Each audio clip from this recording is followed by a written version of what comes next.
Our story starts in 1931 with the founder of TSMC, Morris Chang.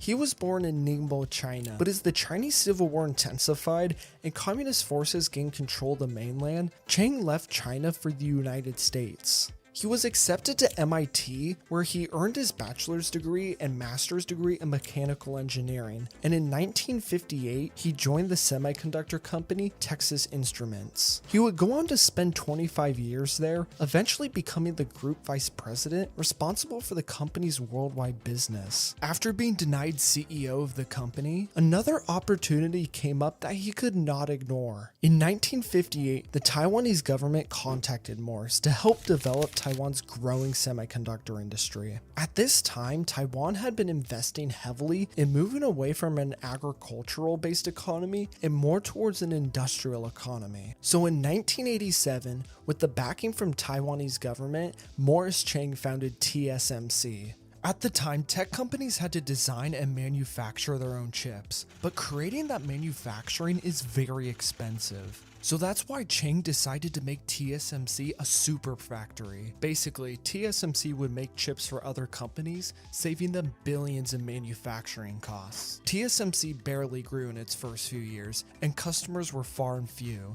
I mean, who would trust a new company with your design to make it for you, instead of just making it on your own? But rolling into the 1990s, a new generation of tech companies started to emerge. Companies like Nvidia and Qualcomm were designing their own chips, but they didn't own the factories needed to mass produce them, and that created a completely different opportunity for TSMC. Throughout the 90s, the company grew, but if they wanted to stay at the top, they couldn't just manufacture chips. Its competitors, Samsung and Intel, were also manufacturing chips for other companies, so TSMC needed to find a way to stand out against these other two tech giants. And the strategy they came up with was pretty clever. In 2008, TSMC created its Open Innovation Platform, allowing partners early access to its technology so it could develop their chips around TSMC's tech. This program became a hit, allowing TSMC to develop new technologies partnered with other companies. In 2025, TSMC spent roughly $7.9 billion on research and development. These collaborations have led to smaller and smaller transistors, basically tiny switches that control the flow of electricity through your computer chip. Putting it simply, this is basically just how fast your processor is. What used to look like this can now be made on a 2nm process. That's roughly 25,000 times smaller than the width of a human hair.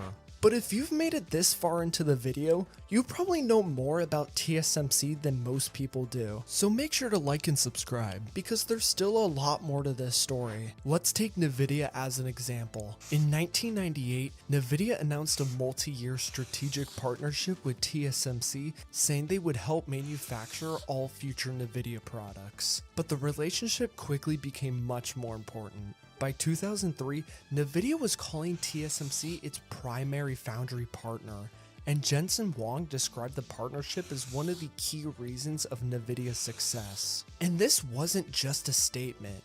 TSMC had become Nvidia's largest customer relationship at the time, accounting for roughly 20% of TSMC's revenue for 2002.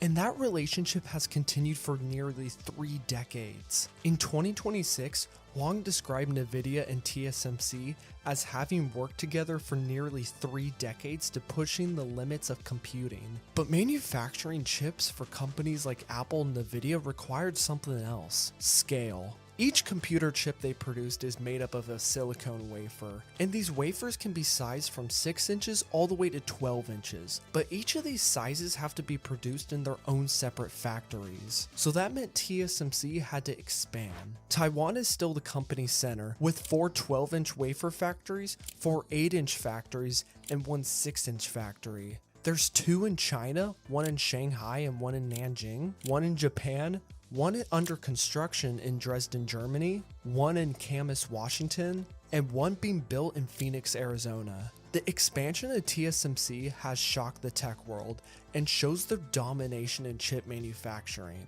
It's easy to see why TSMC has become so important. Morris Chang understood that he didn't need to design the world's best chips to control 70% of the computer market, it just needed to be the best company at making them, while never becoming a competitor itself, and as Morris Chang put it, do not compete with your customers. If you guys made it this far, again, make sure to like and subscribe. So much effort goes into these videos and it would mean the world to me. But I will see you guys in the next one. Peace.